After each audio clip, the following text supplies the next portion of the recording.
Hi, everybody. My name is Jacob, and I'm an employee at Ann Arbor District Library, where we are all here today to discuss the 57 bus by Dashka Slater, which just so happens to be the Big Gay Read. Um, so a little bit about the Big Gay Read. Here at the library, we're trying to get the community to interact with LGBTQ issues through books and discussion and programming and events. So we choose a book and then we plan stuff around it that we hope you guys will enjoy. And this is just one of those events out of a handful. So yes, before we introduce ourselves, um, I'd like to ask you guys a question.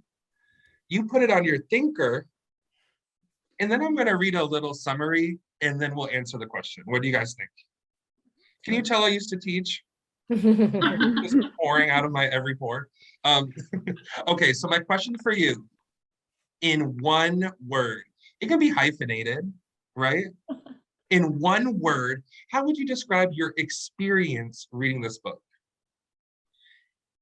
In the meantime, so the 57 Bus by Dashka Slater is a young adult nonfiction book. You don't get many of those. I think this might be my first nonfiction young adult book I've ever read. At any point, here's a little blurb about it. One teenager in a skirt, one teenager with a lighter, one moment that changes both of their lives forever. If it weren't for the 57 bus, Sasha and Richard would never have met. Both were high school students from Oakland, California, one of the most diverse cities in the country, but they inhabited different worlds. Sasha, a white teen, lived in the middle-class foothills and attended a small private school. Richard, a black teen, lived in the crime-plagued flatlands and attended a large public high school. Each day, their paths overlapped for a mere 8 minutes. But one afternoon on the bus ride home from school, a single reckless act left Sasha severely burned, and Richard charged with 2 hate crimes and facing life imprisonment. This case garnered international attention, thrusting both teenagers into the spotlight. Whew. I really resorted to reading this verbatim because it's a really hard book to describe. There's so much going on here. But anyways, I'd like to hear from you guys. I would like it if you introduce yourself, let us know what pronouns you use, and what is your one word? I'd love to know. All right, I'll go. So I'm Katie, she, her, and I guess this is a kind of easy question for me because I sat down with this book with my Post-its like I do to take my notes so that we could have a discussion. And I took one note on page 5. I literally wrote the word chills and then I read the rest of the book. I didn't take any other notes. That was it. So yeah, and I read it in basically one sitting. So my word would be, for you, would be chills.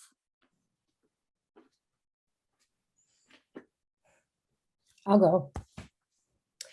I'm Beth, and I use she, hers. The word I would use is appreciative. Ooh. I was very appreciative. I mean, it wasn't the first word I came up with, but once I thought about it, throughout the book, I was appreciative that it was written in a way that was so simple and understandable for anyone.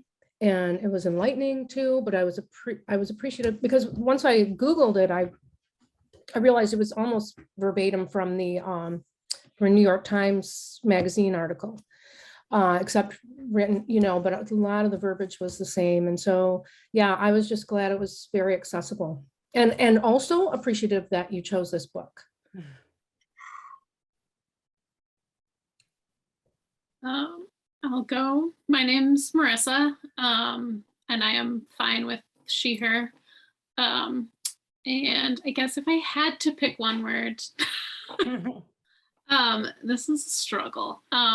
Duality was probably the best. I had a lot of conflicting feelings about it. And a lot of like this book is set up as dualities of the two teens, which is also ironic, I guess, because Sasha's agender, which isn't outside of the duality of how we think, but we'll talk more about that. Yeah. Okay, my name's Lucy, she, her, and one of my words was already used, so I'll think of something different, which is, I mean, thought-provoking. And I would say that just because I think entering into this book, there's a possibility that you might think you feel a certain way when you hear stories or words like hate crime, and when you are only presented with like a singular side of the story. And the other word I was going to say is appreciative, because I really appreciate that this book was kind of like rejecting that binary all along, and it was never just giving you the one side, it was showing you both sides. It's interesting, if you Google like 57 bus, you end up with a lot of I don't know if anyone did this, but like news stories, brief ones from the actual event, and they're, when they were told originally, they're like very one-sided.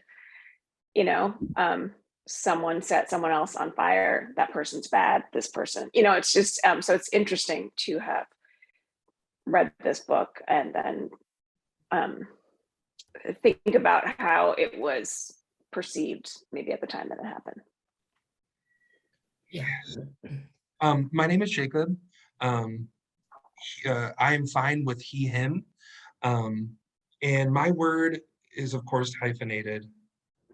And it's before and after. And there's kind of a before I read this book, and there was an after.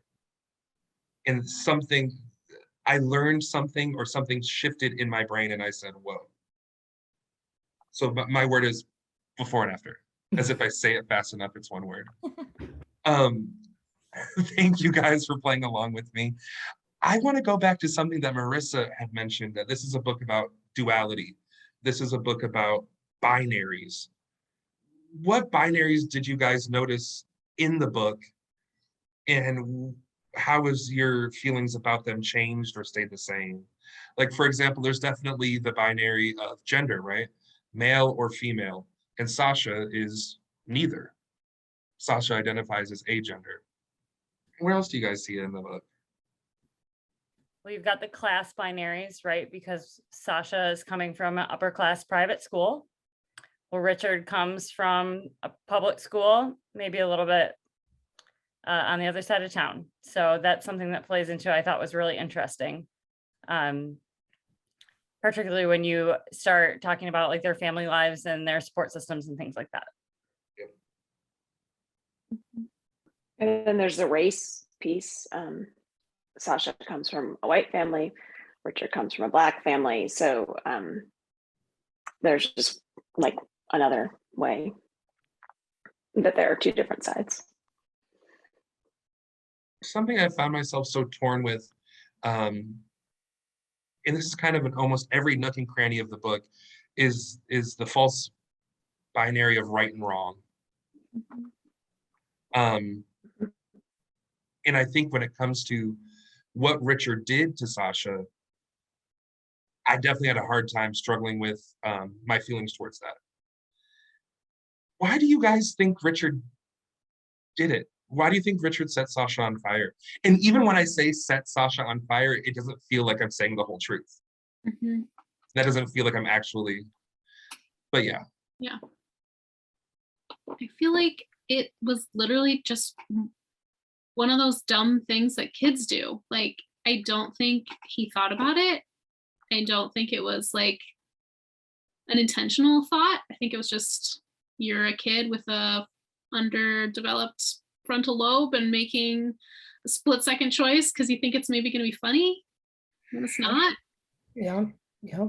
Might have even not thought it through enough to think that it could be funny, or that it is what the reaction would be. I don't know. I was having weird, terrible flashbacks to my stupid self in middle school and high school, and the dom, they weren't even decisions, like second actions that Yeah. I would take that could have gone just in a terrible, just direction like this. It's just once it's set, once that split second thing happens, this roller coaster is taken off and you can't stop it. And it's, there it goes. Just even now thinking about it, just kind of like sick to my stomach. Yeah. I had a lot of I like to, yeah. I kind of call those like, and this is not to minimize it, but it's like this oh shit moment I think that you have in a lot of different ways in your life. And you read stories where you're like, oh, that person totally had that, where you do the thing and just almost right away, like what you're saying, Katie, you can just, it's irreversible and you don't know why you did it, but you did it. And I do think there's a big piece of, like you were saying, Marissa, that, I mean, like a 16-year-old knows the difference between right and wrong, but they don't have the impulse control, Yeah, you know, to keep them from doing something like that. So yeah, it's an easy thing to play with, a lighter, you know, and yeah.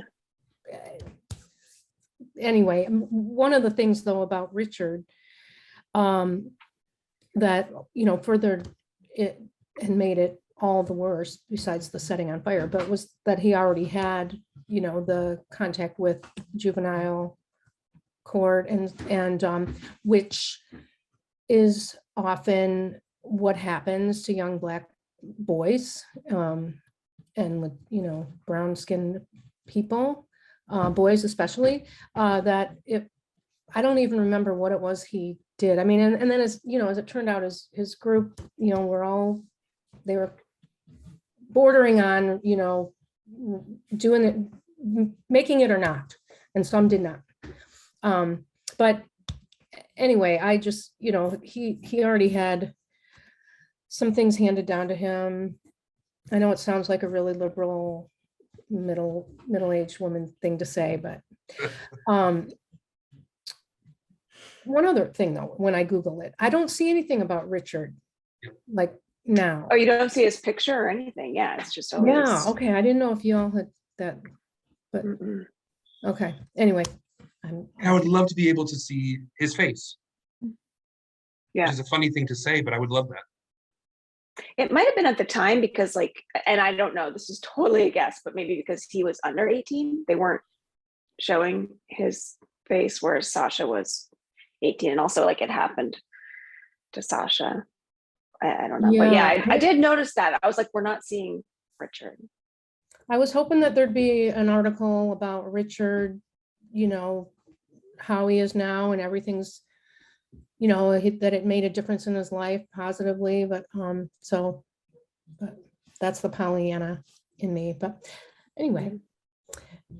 No, I'm right there with you. And yeah, I would just love to know, this happened in 2013. It's been almost 10 years. Something that Lucy said made a spark go off in my brain. Richard was tried as an adult. I feel like I've learned so much from this book about the juvenile justice system and the justice system in general. Now, this is somebody who was tried as an adult, but maybe certain federal laws don't allow his picture to be shown in public because he was under 18. That just seems like such a, what the heck? It's dystopian almost. yeah. Maybe I don't know. I don't think that the law would have been protecting his face. They knew that his name was out there. Yeah. It might have just been the way they were spinning the story to, like, make it just seemed one-sided. But I can also see in the moment how that would be the news story, right? I don't know. Yeah. Well, the thing about the justice system, and if you've got other questions, but one thing that was coming to my mind was just the horror of him being questioned as a underage person, and so that kind of stuff happens a lot. And so and then for him to say, I'm homophobic, which I just kept going, why would you say that? Which, I mean, I don't believe that he understood what it meant, right? And then later, didn't it seem like maybe he meant like, I'm okay with gay people? I don't know. But for him to have said that, the fact that he was without an attorney or anyone protecting him is what really screwed him up. And they knew it. Yes. The book does an amazing way of showing how they try to gain a little bit of his trust. And he's, hey, you got a girlfriend? What do you like to do in the summertime? And they ease in such a dishonest way. Now, there is always kind of a little bit of a haunting voice in the back of my head, because I am so much on Richard's side after reading the book, but there's still this thought that somebody has to pay. There must be a punishment. Do you guys I relate to that Yeah, feeling, well, or what do you? I would just say that, like, I get the same sense where I finished the book and I'm like, wait, am I being too sympathetic to Richard? Because I think it goes against that idea of like just like crime and punishment as opposed to like justice and forgiveness. And I think the thing is, even if someone is charged with the crime and punished for the crime, like the greater point is, if you take a 16-year-old and you try him as an adult and you put him in prison for life, you are just going against the idea of redemption. You know, you're saying that there is no justice in the criminal justice system. It's a system about locking someone away. It's not a system of rehabilitation. And to just say that a 16-year-old has no possibility of changing their mind or turning around, or like, I think that is the part that, like, this book really highlighted for me, that you know, to be on that age where you're at the cusp where you could be tried as an adult when you're not an adult, and what that says, how that just closes the door on any sort of second chance at all. Yeah. Well, that whole was it the 90s, I think, when they started talking about the super predators, right? The young boys that just couldn't be managed, and maybe there was crack. I don't know but anyway, it's a hard subject because there's a lot of things that aren't being offered to young people, you know, that can help alleviate that. And like, for whatever Richard did to get in trouble in the first place, you know, maybe if it had been like his mom even said, if I'd had an attorney, maybe it wouldn't have happened. And I'm sure that, I mean, that's true. We know it's true. Yeah. It just sets you on a path that you don't get to control. Yeah, and it's almost like if you put a young person into the criminal justice system,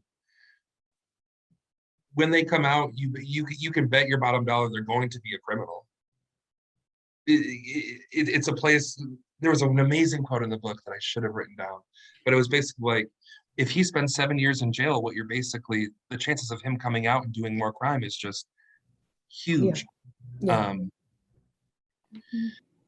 How did you guys react to, and maybe this isn't your first run-in with restorative justice, how did you react to the parts about restorative justice in the book?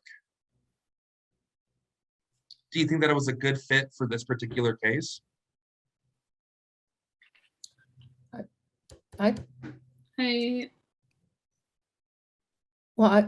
just going to say I do, because of Sasha was, after they got to, you know, read the letters and stuff, they were okay with it, right? So, but somebody else, Marissa. I was gonna say, I mean, this wasn't my first exposure to that kind of system.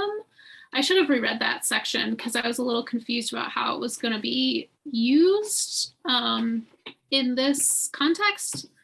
Because I guess it's like, philosophically, what's the point of the criminal justice system, right? Of like punishment for what? Like, does that actually prevent anything? Does that help anyone? Which my feeling is kind of no, it doesn't. Not that there shouldn't be consequences, but that they should make sense and that it should actually like make an effort to fix or heal in some way, and I do feel like this is why it was such a good fit for this case, because of their ages, for everything. I mean, why they were even trying him as an adult because of the severity of the crime, but part of that is like the skirt was polyester and that just burns quickly. If it was a wool skirt or silk or cotton, like it wouldn't have burned like that. It was, which I don't mean in a victim blaming way. I mean in a just a fact of life way, that it was just a split second thing, that what happened was not, the intention didn't match what happened. True. And Yes. the punishment didn't match any of that, if that makes sense. Mhm. And I just think it's sad that these kinds of opportunities aren't available always. It's like, but I mean, in America, that's not the point of our system, because money is, but yeah.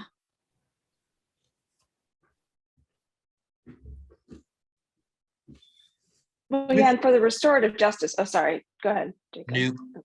I was just gonna say, like, in order for it to be, it has to be something that both the offender and the victim agree to enter into, and like, yeah, it's like what you're saying, Marissa, like, how could that even happen in in the system that we have, which is so much about blame, and then so yeah, I wish you would see it more. I think it's such a human system. Like, Yeah. like Richard wrote a letter very early on that was like, Yeah. I'm sorry that this happened. I didn't mean for this to happen.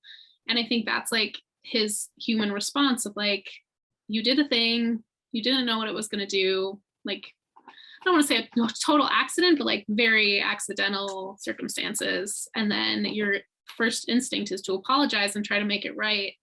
And that because of our system is so messed up, they didn't even want to share that letter because you can't admit guilt, and all the weird lawyery speak things removes all of the human elements of everything. Yeah, of what he was trying to do. Yeah. Which is so odd that he didn't share the letter because it was an admission of guilt. We got it on camera. You know what I'm saying? It's such a big deal that he admitted that he was guilty. He's a 16-year-old kid asking for forgiveness, and it's already on camera. And this is when I forgot what I was going to say earlier, but they never talked to anyone else on the bus or the other kids, right? Yep. They never talked to anyone, even though they had them on camera too.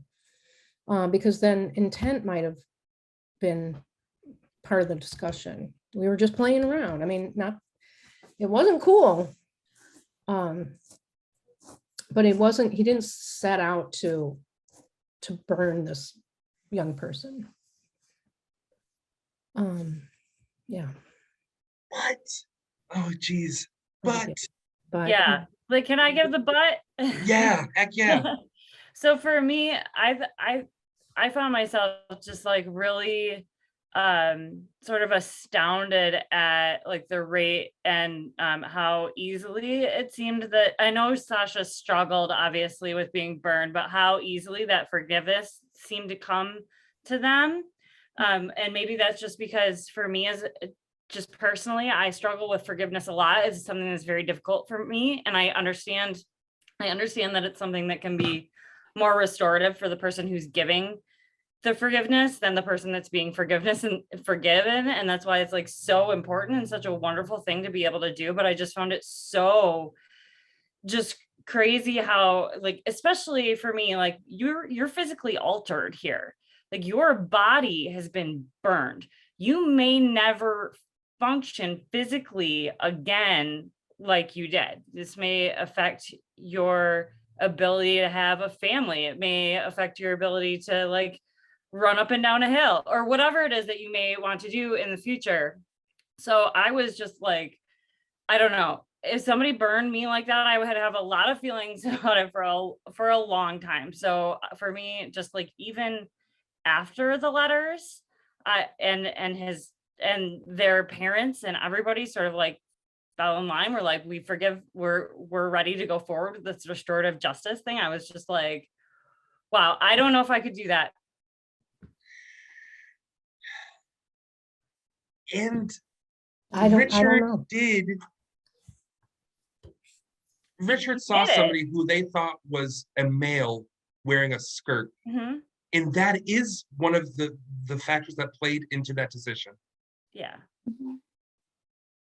Ah, Yes, yes, you're right. I mean, it was, hey, he's wearing a skirt, and then, hey, here's a lighter. I mean, and that was pretty bad. I don't mean to make light of that at all. No. I mean, it was bad, not pretty bad. But yeah, you can think of how many times that could have happened to somebody else. Just sucked. I think part of the reason that the story is so compelling is because you see it from so many different angles. It's told in this way where I can really put myself in this place. I can understand where you're coming from, and I get it, all sides. And so how do you reconcile that in the middle? It's an interesting thought process for sure. And you know what? That's why I'm appreciative of the book, Mhm. and that I feel like, I mean, I'm gonna be recommending this book a lot Yeah. because it's a really just informative.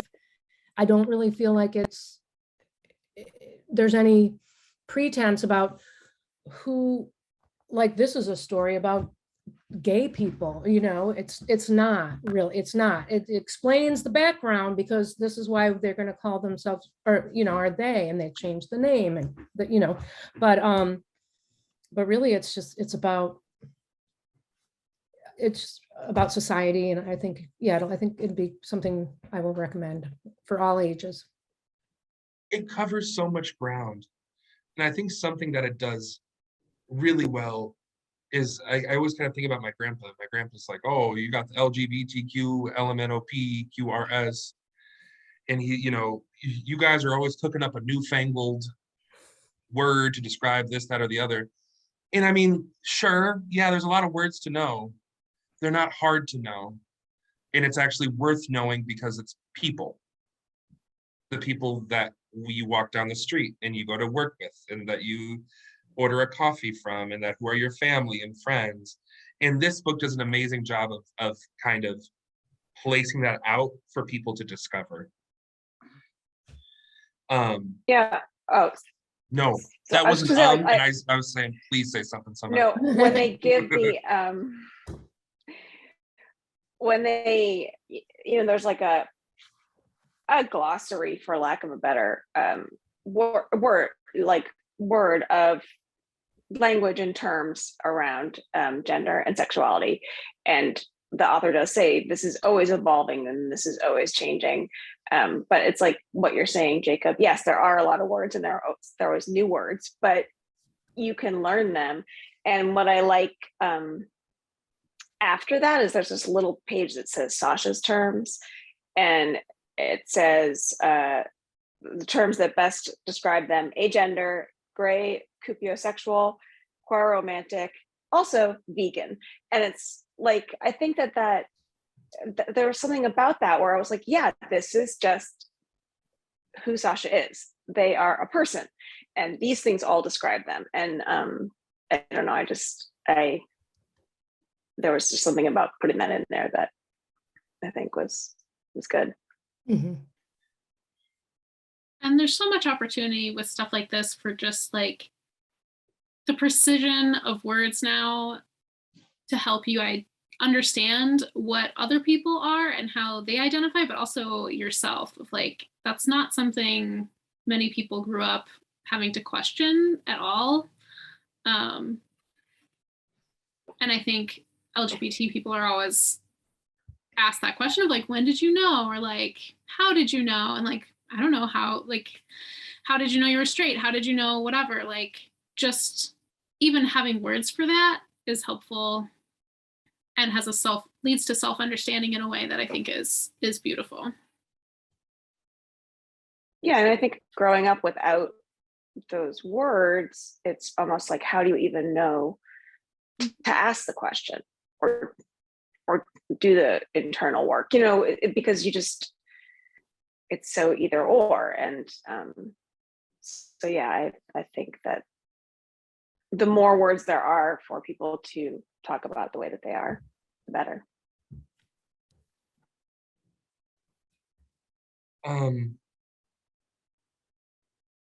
A question that I had after reading the book as well was, how do we go about making sure that things like this don't happen again?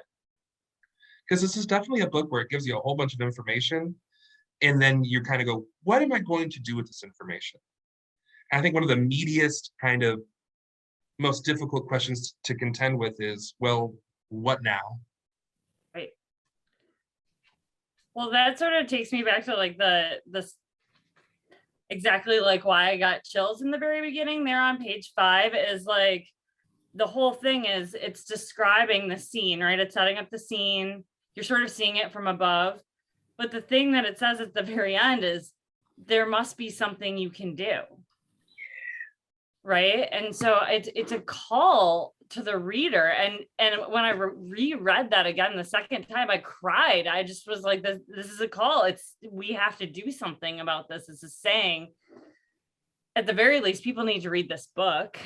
Like, that's what I would say. Like, recommend this book up and down. I would have every teenager read it. I think reading this would have been really great for me with my poor impulse control to be like, hey, look what can happen. You know, you might not intend it like that in itself, but even like way further than that, all the concepts that we've discussed and the different like terms and different types of people that are out there. Like, this is just a really great way to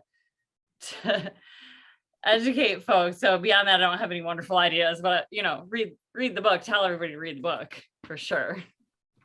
Absolutely. There's something to say of like, you know, knowledge is power, right? The more you know about the world and the people around you, the likelihood of you being kind to people increases. Well, that's how we operate. That's how a lot of people that we probably care to be around operate. And I think I recommend that as a way of living for anyone that's watching. So, yeah, just being kind and caring but I'm afraid what happens with some folks is, you know, like, that can't be a thing. What do you mean? You're born this or that? And, you know, I wasn't born, I learned all this stuff as I've come along too. You know, I only feel this way because I read about it. And so, and I'm exposed to more woke things but I was brought up that way. So anyway, it's the people that probably have no interest in reading this book or who needs to read it. Isn't that funny how that works out? Yeah. Mm-hmm. I love you all of you. It's mutual. Yeah. Thank you. But what else can we do though? Speak up. I mean, if you saw a kid playing with a lighter on the bus, I'd like to think I would say something like, hey, you better be careful. That's flammable. Or, you know, I don't know. That sounds like a mean old lady, right? No. But also, don't play with fire on the bus. Would you say something though? Do you think? Knowing how I am on the bus, nope. I would have my headphones in. I'm eating a bag of chips I'm not supposed to eat. I'm thinking about how much I don't want to be on the bus. I got the windows open. I might call a little friend on the phone. It is my personal office. And I think that for a lot of people who take public transportation, I can ignore anything. That's what I learned taking the bus. And not even on purpose. It's just like, this is my time to read a chapter of my book. So I really don't know what I would have said or done. I mean, yeah, I don't know. If I'm reading, I can't be sure, but if I don't know. I'd like to think I would say something. Yes. Marissa, were you going to say something? I was thinking about the call that we were talking about. And from my experience in criminal justice social justice world and networks, it's easy to get overwhelmed, right? Like this book is about one specific 5-minute interaction that had fallout, but it's rooted in problems with the criminal justice system and racial inequality and policing and socioeconomic factors and everything. And so it's easy to get overwhelmed and then not know what to do and not do anything, which some of the best advice I got as a young activist was you don't have to fix everything. You can focus on fixing something. You can pick what's your biggest issue that you want to work on, because all of it goes together, like rent and access to food, access to education, like all of that stuff is part of a larger system. So you don't have to fix all of it, but you can work on fixing a part of it. And I think that's a lot more manageable at the end of the day. I really like to hear that, because I think you can read this book and it can be very daunting, because you think like what the call here is to look way back at the roots, and you have like, we're talking about this glossary of terms and how people identify, and people who aren't even willing to engage in that conversation. And then the, like criminal justice system and how broken that is. And yeah, so you look at those things and you think, I can know what I know and I can feel what I feel, but it's daunting. So I think that I appreciate you sharing that advice. I think there's something to say as well about showing up. And that can be in small ways, medium ways, or in big ways. And I think that showing up might be actually the most difficult part of doing this sort of work. I am going to go to this community meeting. I am going to show up at the city council meeting. I am going to show up at the protest. Once you're there, it all makes sense and you're glad you're there. You just gotta show up. Yeah. In that muscle, there's a showing up muscle. And you gotta make it strong. Because it's not easy at first. And this is not me saying, oh, the woes of fighting for what's right. That's not what I'm saying. It's just that muscle can be weak, and you gotta make it strong. You gotta make it a part of your routine, just like how you would of any other thing in your life. I think. I don't really know, but that's what I think.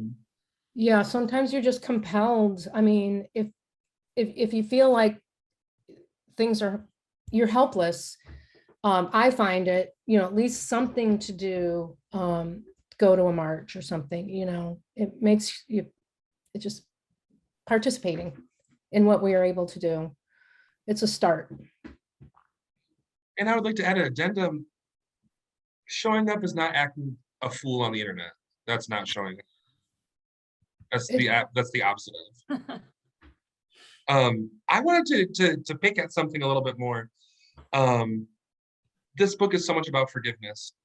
And Jasmine, who is Richard's mother, tells Richard to forgive, but don't forget. And Richard says, in order to forgive, I have to forget. I don't know what was being said there. Do you guys, what do you think? What was that all about? Is this in reference to like his friend Skeet being, was that, where was she asking him to apply the forgiveness? I can't remember.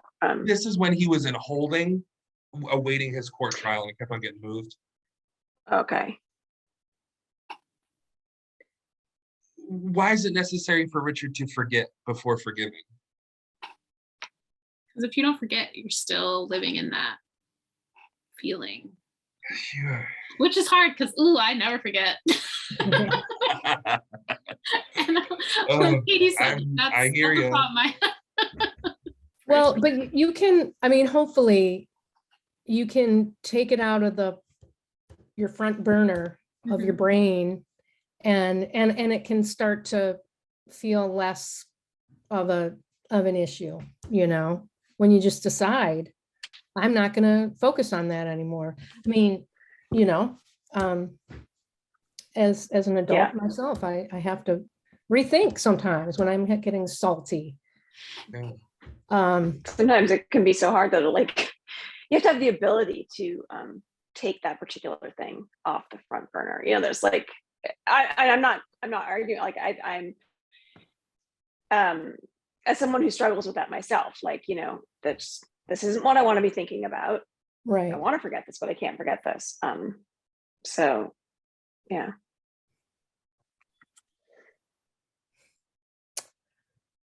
It's I think a conflict for a lot of people. Forgiveness. And but for some people, it's not. For Sasha, they were from the very jump. I keep on thinking about the part where the two families finally see each other for the first time. And Jasmine is hugging all of them. And, you know, is this okay? Is this okay? And Sasha says, hugs are always cool with me. Yeah. And it's just like, Oh. holy cannoli. I was like, oh, Sash, Yeah. such a sweetheart. Yes. And I think Sasha has an ability to look at things the way that this book makes us look at things, which is there's 50,000 layers, and there's never a simple question. And the complicated question is, what should happen from this? Or why did they do this? There's no, it's such a complicated question. Why would we ever think it's going to be a simple answer? What do you guys think? I thought Sasha was an astounding person, especially, they're 18 when this happens. And it's just kind of this, okay, that happened, you know, now how do I deal with it? But they also had a really supportive environment. They had a supportive family. They had a school that supported them. And I think that that's a really good indicator of how far that kind of thing can go towards creating someone who is open to forgiveness, is that the support. So Yeah. One, I'm not crazy, right? Sasha was diagnosed with Asperger's, right? Mhm. In the book, they talk about that. Mhm. Because one of the links too with neurodivergence and hyperempathy, like I wondered if that was part of the reason why Sasha was just willing to forgive so easily and quickly, was just part of who they were as a person. Because I know, like, one of the connections is between like being hyper empathetic and having a lot of like ability to do that is, I think, I don't know the right word, not a condition of, but they're related. There's some It can relation in, Okay. if that makes sense.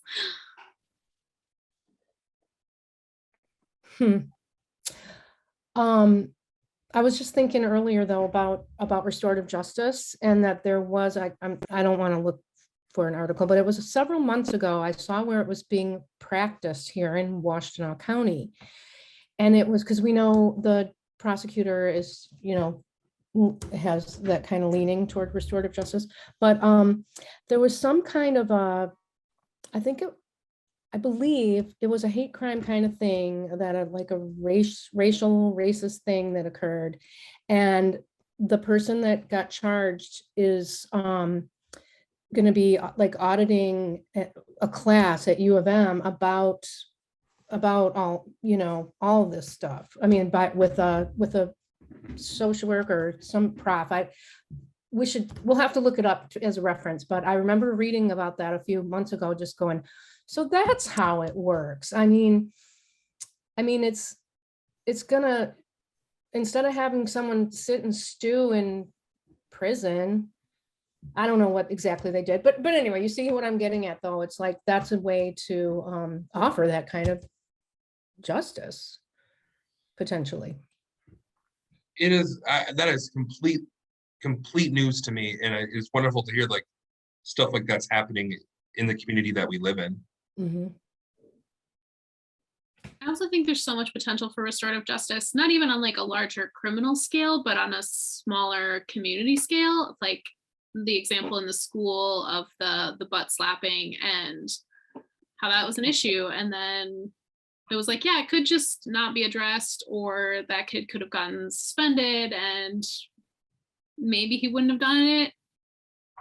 Or maybe he would have, again, like, but Yes. since they all went through it, they became friends and he understood why he wasn't supposed to be doing that. It was like such an opportunity for growth. And you Yeah, really need a safe place to do that sometimes. yeah. Yeah, that was a great example of it happening in school. And I hope that that can occur more often, because I know suspensions still are rampant in a lot of districts. I don't know about Ann Arbor, but I mean, there must be a thing, because there's the Student Advocacy Center is in place for this reason, to avoid suspensions or advocate for students who've been suspended. That's how it started. Well, I've been in contact with the Dispute Resolution Center at the University of Michigan, which is, I'm excited to hear their take about restorative justice and all that. And also Aspire, and I'm going to correct this. Ann Arbor, oh gosh, I already messed up. Ann Arbor School Parents Intent on Racial Equity. And through them, I learned about a situation going on at Pioneer High School right now. I don't know if you've seen that on the news. And it seems like one of the main issues is that they're not communicating with the students who were made to feel like they were lesser. There's no communication there. And I think what restorative justice at its core is let's all sit in a room and communicate about what happened, how we feel about it, and what we want from it. And it's just like Ann Arbor, we are the most educated city in America. Let's act like it. Something that I think that the restorative justice also allows us to do, as represented in the book, is hold two ideas in our hand at the same time.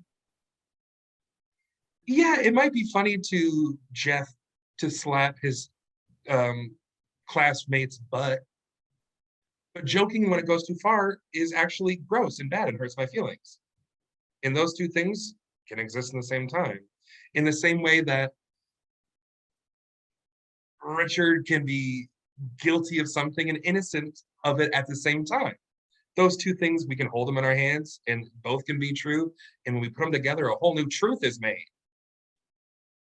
I think that's a very difficult thing for people to do. Yeah, I think along those lines, it's also difficult for people sometimes to separate someone's actions with the person. Like that idea of holding two things in your hand at the same time. It's like this guy has been slapping butts, but like that's a mistake. It's not to just totally minimize everything that everyone's doing, but it's also to say like that there's a person and there's an action, and those are not the same thing.